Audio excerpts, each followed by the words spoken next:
Assalamualaikum warahmatullahi wabarakatuh. Nama saya Safinah Zahra Ar-Rahma. Dari sini saya akan sedikit menjelaskan materi mata kuliah filsafat umum, yaitu mengenai aliran filsafat modern. Salah satunya adalah empirisme. Baik, yang pertama adalah tentang pengertian empirisme.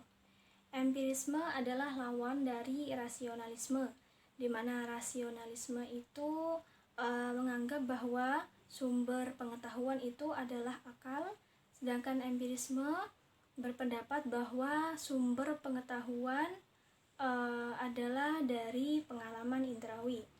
Istilah ini berasal dari kata Yunani yaitu empiria, yang berarti pengalaman indrawi. Empirisme memilih pengalaman sebagai sumber pengenalan, baik pengalaman lahiriah yang menyangkut dunia maupun pengalaman batiniah yang menyangkut pribadi manusia saja. Dan dua ciri pokok empirisme itu adalah teori makna dan teori tentang pengetahuan. Teori makna itu adalah teori tentang asal pengetahuan, yaitu asal-usul ide atau konsep. Berarti empirisme itu menganggap bahwa asal-usul ide, asal pengetahuan itu berawal dari pengalaman indrawi. Untuk yang kedua yaitu teori tentang pengetahuan. Semua kebenaran adalah kebenaran a posteriori, yaitu kebenaran yang diperoleh melalui observasi, pengamatan. Sebagaimana kita ketahui bahwa pengamatan merupakan suatu bentuk pencarian pengalaman melalui indera mata, penglihatan, kulit, indera peraba, dan indera perasa, dan lain sebagainya. Dan untuk selanjutnya yaitu tentang pemikiran aliran empirisme. Aliran empirisme berpendapat bahwa empiri atau pengalamanlah yang menjadi sumber pengetahuan, sedangkan akal mendapat tugas untuk mengolah bahan-bahan yang diperoleh dari pengalaman. Empirisme berpendapat bahwa pengetahuan tentang kebenaran yang sempurna tidak diperoleh melalui akal, melainkan melalui panca indera manusia, yaitu mata, lidah, telinga, kulit, dan hidung. Dan selanjutnya yaitu tentang ajaran-ajaran aliran empirisme. 1.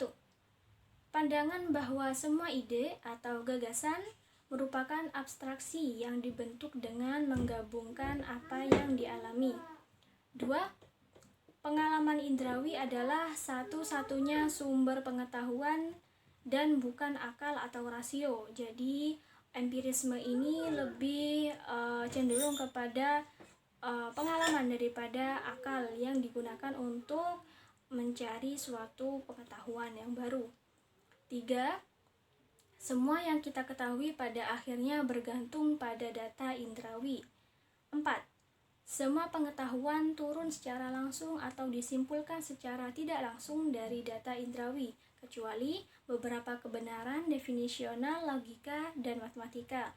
Sebagaimana kita ketahui bahwa matematika itu lebih banyak menggunakan akal ya daripada indera mata atau indera yang lainnya, karena untuk memecahkan masalah 3 kali 5 adalah 15 itu menggunakan akal dan logika. Dan untuk yang kelima, akal budi sendiri tidak dapat memberikan kita pengetahuan tentang realitas tanpa acuan pada pengalaman indrawi dan penggunaan panca indera kita. Akal budi mendapat tugas untuk mengolah bahan-bahan yang diperoleh dari hasil pengamatan. Dan yang terakhir adalah empirisme sebagai filsafat pengalaman, mengakui bahwa pengalaman sebagai satu-satunya sumber dari pengetahuan. Dan selanjutnya adalah saya akan membahas tentang tokoh aliran empirisme. Yang pertama yaitu adalah pelopornya yang bernama Francis Bacon. Aliran empirisme pertama kali berkembang di Inggris pada abad ke-15 dengan Francis Bacon sebagai pelopornya. Jadi pelopor dan pencipta aliran empirisme yang pertama kali itu adalah beliau, Francis Bacon. Bacon juga memberikan sejumlah petunjuk agar seorang ilmuwan berhati-hati terhadap idola-idola sebagai berikut. Yang pertama, idolatribus, yaitu menarik kesimpulan secara terburu-buru. Jadi menjadi seorang ilmuwan tidak boleh menarik kesimpulan secara terburu-buru. Jadi harus mendapatkan data sebanyak-banyaknya secara totalitas agar kesimpulan itu bisa membuahkan hasil yang bisa bermanfaat bagi diri sendiri maupun orang lain. Dan yang kedua adalah idola specious, yaitu menarik kesimpulan sesuai dengan seleranya. Nah, ini tidak boleh ya, harus dihindari. Seorang ilmuwan tidak boleh menarik kesimpulan sesuai dengan seleranya sendiri, karena kalau ini terjadi maka kesimpulan itu percuma, tidak bisa bermanfaat bagi orang lain, karena sebagaimana kita ketahui kesimpulan selera setiap orang itu berbeda. Jika menarik kesimpulan karena seleranya sendiri, maka tidak bisa berguna bagi orang lain. Yang ketiga adalah idolafori, yaitu menarik kesimpulan berdasarkan pendapat orang banyak. Nah, ini tidak boleh juga. Seorang ilmuwan tidak bisa menarik kesimpulan hanya karena kesimpulan itu, pilihan itu, opsi itu memiliki banyak suara. Karena tidak semuanya yang dipilih banyak orang adalah baik. Jadi seorang ilmuwan harus benar-benar teliti dalam menarik kesimpulan, harus benar-benar teliti dalam mencari kebenaran. Dan yang terakhir adalah idola teatrik, yaitu menarik kesimpulan berdasarkan pendapat ilmuwan sebelumnya. Nah, sebagaimana kita ketahui bahwa masa itu terus berkembang. Ilmuwan dahulu pasti melakukan riset berdasarkan zaman dia saat itu. Sedangkan jika seorang ilmuwan hidup di zaman sekarang, maka tidak bisa menyamakan pendapat ilmuwan yang sebelumnya, karena ilmuwan yang saat ini harus melakukan riset berdasarkan apa yang terjadi pada zaman saat ia hidup. Dan untuk tokoh selanjutnya yaitu Thomas Hobbes. Salah satu tokoh dari aliran ini adalah Thomas Hobbes. Hobbes meyakini bahwa pengenalan atau pengetahuan itu diperoleh dari pengalaman. Pengalaman adalah keseluruhan atau totalitas pengamatan yang disimpan di dalam ingatan atau digabungkan dengan suatu pengharapan akan masa depan sesuai dengan apa yang telah diamati di masa lalu. Ya, tidak jauh berbeda dengan apa yang diungkapkan oleh Francis Bacon tadi ya, harus totalitas dalam melakukan suatu pengamatan. Yang ketiga adalah John Locke. John Locke disebut sebagai bapak aliran empirisme pada zaman modern. Dan saya cukup terheran karena kenapa John Locke ini disebut sebagai bapak aliran empirisme, sedangkan Francis Bacon adalah pelopornya gitu.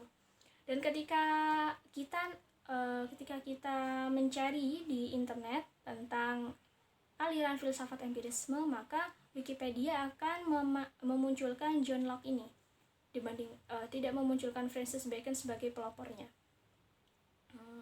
Mungkin karena John Locke ini adalah seorang ilmuwan, seorang filsuf yang benar-benar memikirkan dan sangat mendalami empirisme ini ya, insya Allah seperti itu.